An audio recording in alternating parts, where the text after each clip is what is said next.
यार मेरा वेट तो शायद नॉर्मल है, ओवरवेट भी नहीं लगता, लेकिन जैसे ही शर्ट उतरी तो पेट बाहर, नरम सी चेस्ट, आर्म्स पतले से और शोल्डर में कोई शेप ही नहीं। ये सब बातें तो सुनी सुनी लग रही है ना। ये वो बातें हैं जो आप खुद से या हर रैंडम कोच और इन्फ्लुएंसर से पूछते हो। अपने 60 kg के ट्रांसफॉर्मेशन में मैंने भी ये टाइम फेस किया और मेरा डीएम और कमेंट्स इन्हीं सवालों से भरा पड़ा है। सबसे ज्यादा फ्रस्ट्रेटिंग फिजिक में से एक है स्किनी फैट। जहां आप जो भी करने का फैसला करते हो वो गलती जैसा लगता है। दरअसल प्रॉब्लम ये है कि आप शायद गलत चीज को सॉल्व करने की कोशिश कर रहे हो। आप सोचते हो मुझे वेट लूज करना चाहिए या वेट गेन। डाइट स्टार्ट करते हो, वेट नीचे जाता है, फेस और पतला हो जाता है, बाजू और छोटे लगने लगते हैं, लेकिन बेली फिर भी वैसा नहीं दिखता जैसा चाहते थे। आप कैलोरीज बढ़ाते हो, वेट ऊपर जाता है, थोड़ी स्ट्रेंथ भी बढ़ती है, लेकिन साथ में वेस्ट भी बढ़ने लगती है। और अब आप ज्यादा कंफ्यूज हो, कट करूं, बल्क करूं, कार्डियो करूं या एब्स ट्रेन करूं। इस वीडियो में हम 3 चीजें समझेंगे। स्किनी फैट एक्चुअली होता क्या है, बॉडी ऐसी क्यों दिखती है, और सबसे इम्पोर्टेंट आपकी कंडीशन के हिसाब से आपको क्या करना चाहिए। मेरी ट्रांसफॉर्मेशन के दौरान ये सबसे हार्ड फेज था, जहां हर चीज गलती जैसी लगती थी। इसलिए आपको इसी टेंशन से बचाने के लिए मैं उन 3 सबसे बड़ी गलतियों के बारे में भी बात करूंगा जो स्किनी फैट करते हैं और जो उन्हें सालों तक इसी जगह पर फंसा के रखती हैं। तो पहला सवाल कि स्किनी फैट आखिर होता क्या है। ये एक ऐसी बॉडी टाइप है जहां बॉडी में मसल और फैट परसेंटेज का इम्बैलेंस होता है। बॉडी के पास मसल इतना नहीं होता जितना फैट होता है। अब इसके रीजन तो बहुत सारे हैं, लेकिन 2 मेजर पे बात करते हैं। पहला आपका लाइफस्टाइल जो हमेशा से एक्टिव नहीं है, या आपने कभी अपने मसल्स को किसी भी एक्टिविटी से चैलेंज ही नहीं किया।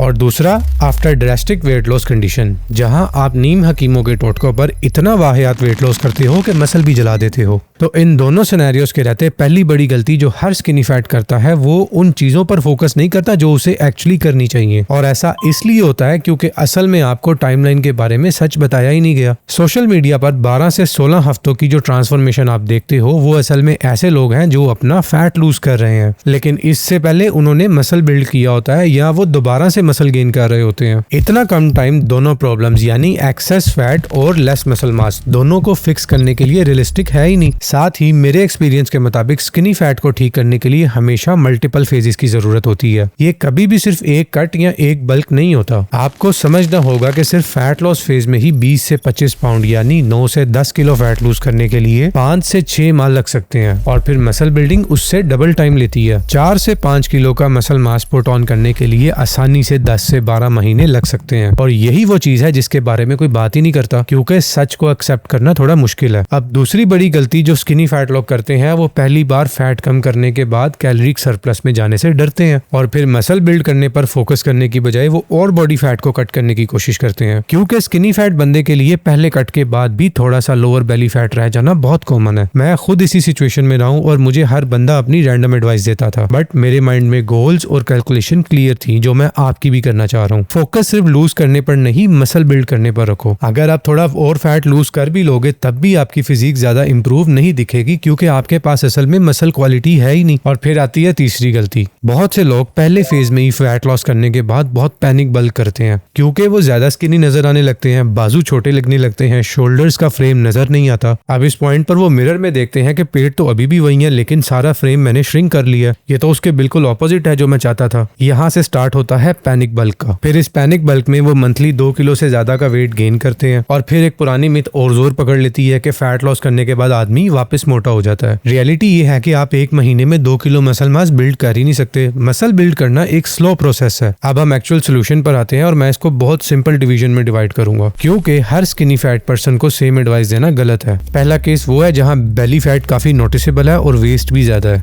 इस सिनेरियो में आपके लिए बेटर ऑप्शन होगा कंट्रोल्ड कैलोरी डेफिसिट, लेकिन क्रैश डाइट नहीं। मॉडरेट डेफिसिट हो, प्रोटीन हाई हो और प्रॉपर रेजिस्टेंस ट्रेनिंग हो विद प्रोग्रेसिव ओवरलोड। यह मेन ऑब्जेक्टिव तो फैट लॉस है, लेकिन मसल को प्रिजर्व करना है, और अगर हो सके तो बिल्ड करना है। स्पेशली अगर आप बिगनर हो तो ये सिचुएशन बॉडी रिकम्पोजिशन के लिए काफी फेवरेबल हो सकती है, और बॉडी रिकम्पोजिशन पर मैं एक डिटेल वीडियो दे चुका हूँ। दूसरा केस है कि आप ऑलरेडी लाइट हो लेकिन मसल भी बहुत कम है। मिसाल के तौर पर आपके बाजू पतले हैं, चेस्ट ऑलमोस्ट अनडेवलप्ड है, लेकिन लोअर बेली पर थोड़ी सी सॉफ्टनेस है। तो इस केस में अगर आप 10 किलो लूज करने जाओगे तो आप शायद लीन होने से पहले छोटे नजर आओगे। ऐसे सिनेरियो में मेंटेनेंस कैलोरी के आसपास रहना, प्रॉपर ट्रेनिंग करना, अच्छी अमाउंट में प्रोटीन लेना और 6 से 12 महीनों का मसल बिल्ड करने पर फोकस करना जरूरी है। तीसरे सिनेरियो में वो बंदा आता है जो लीन है और बस साइज कम है। यानी आपकी वेस्ट ऑलरेडी कंट्रोल में है, बॉडी फैट रीजनेबल है, लेकिन शोल्डर्स, चेस्ट, बैक और लेग्स में साइज कम है, तो फिर आपको मसल गेन का फेज बेनिफिट दे सकता है। लेकिन मेन पार्ट है कंट्रोल। छोटा सरप्लस हो, डर्टी बल्क नहीं। आपका गोल होना चाहिए कि आपकी ट्रेनिंग परफॉर्मेंस इंप्रूव हो, मसल ग्रेजुअली बिल्ड करे और वेस्ट बहुत तेजी से ना बढ़े। सिनेरियो के बाद अगर बात करें फिक्सेस की, तो अब चाहे आप केस 1 में हो, 2 में हो, 3 या 4 में, फंडामेंटल्स ऑलमोस्ट सबके लिए इंपॉर्टेंट है। Number 1, resistance training. अगर आप स्किनी फैट फिजिक को फिक्स करना चाहते हो तो सिर्फ फैट लॉस करना आधा सोल्यूशन है। आपको मसल बिल्ड करने का सिग्नल भी देना है और वो सिग्नल रेजिस्टेंस ट्रेनिंग है। अब फिक्स नंबर 2 एज यूजुअल है प्रोटीन। अगर आप रेजिस्टेंस ट्रेनिंग कर रहे हो, स्पेशली कैलोरी डेफिसिट के अंदर, तो प्रोटीन बहुत इंपॉर्टेंट हो जाता है। ज्यादातर लोगों के लिए 1.6 ग्राम प्रोटीन पर किलोग्राम ऑफ बॉडी वेट एक स्ट्रॉन्ग प्रैक्टिकल टारगेट है, और ये किसी फैंसी डाइट के सप्लीमेंट से पूरा करने की जरूरत नहीं। आप देसी डाइट में रहते हुए भी बहुत सारी ऑप्शंस को अवेल कर सकते हो, जैसे एग, चिकन, फिश, मीट, और अगर वेज साइड के लिए देखा जाए तो पनीर, सोया चंक्स, दालें और जितनी भी डेयरी प्रोडक्ट्स हैं आप यूज कर सकते हो, करो।